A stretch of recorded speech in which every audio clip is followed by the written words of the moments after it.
इस social media और news channel के माध्यम से मैं भारत के नागरिक हिसाब से और अपर सुबनसिरी के बोनाफाइड सिटीजन हिसाब से मैं बहुत ही सेंसिटिव भारत और चाइना के अंतर्राष्ट्रीय सीमा रेखा के मुद्दा लेके आया हूँ। Of course this is very sensitive international border issue of China and India.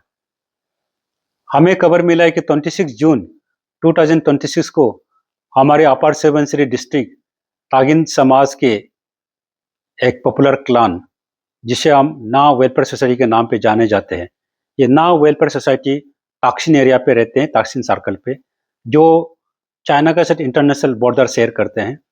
वहाँ की सिविल सोसाइटी जिसे हम ना वेलफेयर सोसाइटी जाना जाता है, ये ना वेलफेयर सोसाइटी के प्रेसिडेंट केरू चादर जी और उनके टीम ने हमारे अपर सुबनसिरी के डिप्टी कमिश्नर को 26 जून को मिला और लिखित पे उन्होंने एक सबमिशन किया कि हमारे ना ब्रदर्स के 5 गांव जहां उनका खेती है, जहां उनका पहाड़ है, जहां उनका नदी है, जहां से वो लकड़ी लाते हैं, जहां से वो शिकार करते हैं, जहां से वो खेती करते हैं, ऐसा 5 जगह को चाइनीज आर्मी ने घुस के वहां अपना कैंप बसाया और वहां अपना इंफ्रास्ट्रक्चर बना के वहां सेटल हो गया।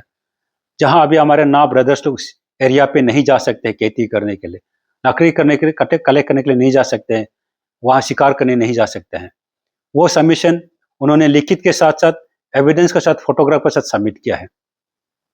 जब से ये न्यूज़ आया, जब से ये समाचार आया, हमारे अपर सुबनसिरी के लोग बहुत सदमे में हैं। हमारे वहाँ के लोग अभी रात को चैन का नींद नहीं सो पा रहे हैं। सब कंफ्यूज है, क्या 1962 वार वापस आ रहा है क्या? इसलिए वहाँ के लोग सब डरे हुए हैं। और इस वक्त इस मंच से मैं कहना चाहता हूँ कि हमारे अरुणाचल प्रदेश के जो मुख्यमंत्री है, तो इस जो मुद्दा को गंभीरता से ले और जितना जल्दी हो सके वो भारत सरकार के साथ बात करे और जितना हो सके वहाँ भारत सरकार के बात करने का बाद टीम लेके उस ग्राउंड रियलिटी को चेक करो और कितना ये बात सही है और कितना गलत है। हम चाहता है कि हमारे बॉर्डर सिक्योर हो। हम भी अन्य देश के वासी जैसे रात को चैन का नींद सोना चाहता है। हमें एक लड़ाई का डर दिमाग पे बैठना नहीं चाहते हैं। हम शांति चाहते हैं।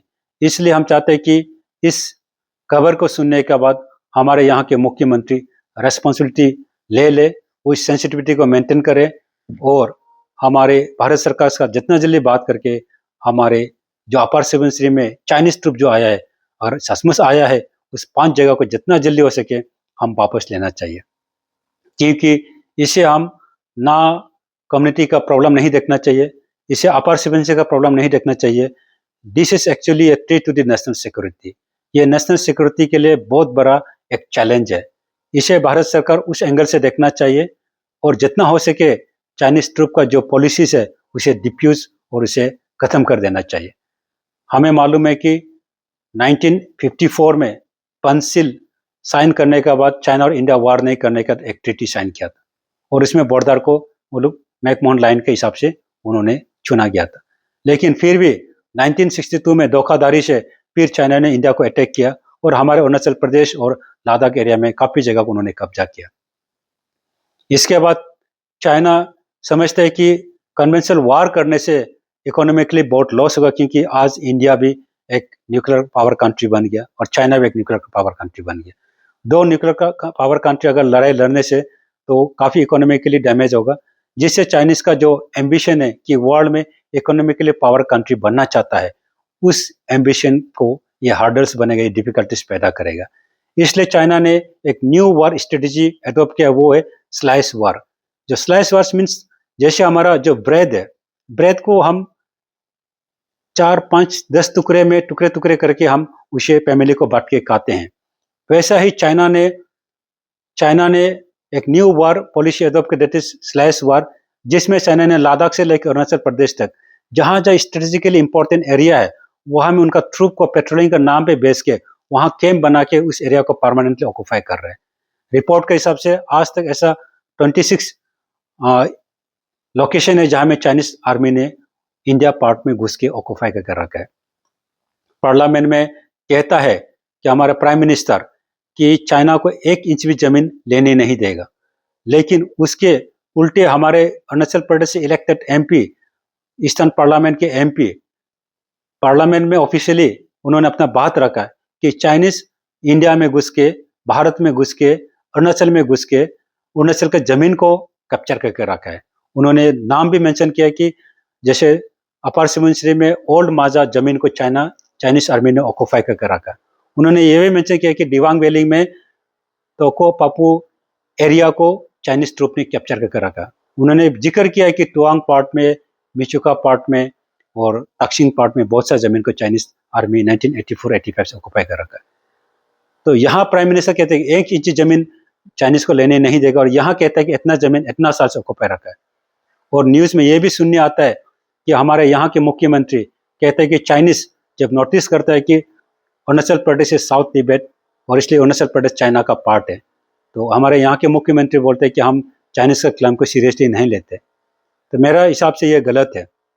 Being in the authority, Arunachal chief minister Pema Khandu ji अपना सेंसिटिविटी मेंटेन करना चाहिए।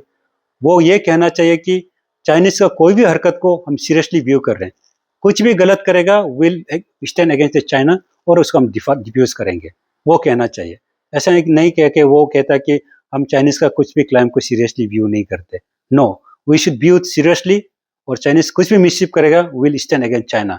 ये as an responsible member of the authority आपको बोलना चाहिए। इसलिए इसमें हम देखा जाए तो प्राइम मिनिस्टर का स्टेटमेंट अलग है, सीएम का स्टेटमेंट अलग है, हमारे एमपी का स्टेटमेंट अलग है। हम चाहते हैं कि देश का हित के लिए, नेशनल सिक्योरिटी के हित के लिए बॉर्डर इश्यू को लेके हमारे प्राइम मिनिस्टर और हमारा डिफेंस मिनिस्टर, हमारा चीफ मिनिस्टर, हमारा एमपीज यूनिवोकल होना चाहिए। वो एक शब्द में बोलना चाहिए कि भारत के जितने भी इंटरनेशनल अंतर्राष्ट्रीय जो सीमा है वो सुरक्षित है, वो हमारे आर्मी का कब्जा में है। ये स्टेटमेंट देना चाहिए, ताकि ना कि हम 1 इंच जमीन नहीं देगा, कोई बोल रहा है इतना जगह ले लिया, कोई बोल रहा है कि हम इसको सीरियसली व्यू नहीं करते। नो, ऐसा नहीं।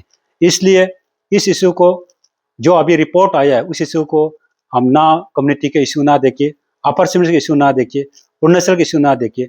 हम अरुणाचल के जितने भी यहाँ की जनता है उन सब से भी मेरा संदेश है कि हम आईएलपी को लेके एकजुट होता है। आईएलपी को हम इतना सेंसिटिविटी मेंटेन करते हैं कि हम कैपिटल बंद कर, अरुणाचल बंद कर करते। एक्चुअली आईएलपी सिर्फ एक temporary migration population from one state to other state का, हमारे एमोंग इंडियन का माइग्रेशन पॉपुलेशन का चेकिंग का है।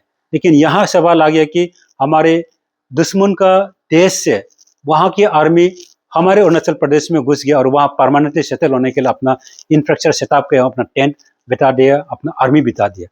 तो this is very serious issues, जहाँ में हम सब एकजुट होकर हम भारत सरकार के ऊपर दबाव डालना चाहिए और भारत सरकार को ये सुरक्षित करने देना चाहिए कि हमारे इंटरनेशनल जो सीमा रेखा है, हमारे जो इंटरनेशनल बॉर्डर है वो सेफ है और हम सब सुरक्षित है और वो इंडियन आर्मी का कब्जे में है। और कोई भी जगह को चाइनीज आर्मी अगर ऑक्युपाई किया तो उसे हम इमीडिएटली वापस लिया जाएगा। ये वर्ड हमारे प्राइम मिनिस्टर से, हमारा चीफ मिनिस्टर से, हमारा एमपी से यूनिवर्सल वर्ड हमें चाहिए। इस टाइप का हमें अपना बात रखना चाहिए, अपना प्रेशर बिल्डअप करना चाहिए। इसलिए मैं अरुणाचल प्रदेश के सभी जनता को इसे अपर सुबनसिरी का इशू मत देखिए, इसे होल अरुणाचल का इशू देखिए, और हम भारत के सभी जितने भी जनता है, जितने भी cutting across all political parties and all religions, come together and stand against the Chinese policies of slash war. जो स्लैश वार चाइनीज ने एडॉप्ट किया उसके पॉलिसी अगेंस्ट करो और हम चाइनीज को मुंह पर जवाब देना है और जमीन जितना भी कैप्चर किया उसे वापस लेना चाहिए। तो मैं समझता हूँ कि इस मंच से मैं, इस चैनल से मैं हमारे यहाँ की चीफ मिनिस्टर को मैं जो परस्यू कर रहे हैं, हमारे मैसेज को, हमारे पब्लिक की, हमारे यहाँ के कंसर्न्स को आप प्राइम मिनिस्टर से डिस्कस करना और जितना जल्दी हो सके with in a few time के अंदर में आप इस इश्यू को लेके आप सेंसिटिविटी को ध्यान में रखते हुए रेस्पॉन्सिबिलिटी लेना चाहिए और ग्राउंड रियलिटी चेक करके चश्मश ये 5 जमीन हमारे 5 गांव हमारे भारत से, हमारा अरुणाचल से, हमारा ताक्सिन से चला गया, तो उसे जितना जल्दी हो सके वापस लेने के लिए आप एक्शन में, ग्राउंड रियलिटी में एक्शन में आना चाहिए। तो मैं समझता हूँ कि ये रेस्पॉन्सिबिलिटी हमारा सरकार लेंगे, ये रेस्पॉन्सिबिलिटी हमारा प्राइम मिनिस्टर लेंगे और आने वाला वक्त हम universal word from prime minister and defence minister and chief minister and from MPs हम सुनने को मिलेंगे और हमारे अरुणाचल को एक यूक्रेन जैसे या फिर इजराइल और ईरान जैसे वार जोन से बचाएंगे। 1962 दोबारा होने नहीं देंगे, अरुणाचल को सेफ रखेंगे, इंडिया को सेफ रखेंगे। ये विश्वास के साथ मैं ये मैसेज क्लियरली और स्ट्रांगली भेजना चाहता हूँ, so that the authority of the Arunachal Pradesh take cognisance and take up the matter with the central government. तो विद दिस मैं अपना बात यहीं रखना चाहता हूँ। जय भारत। Thank you.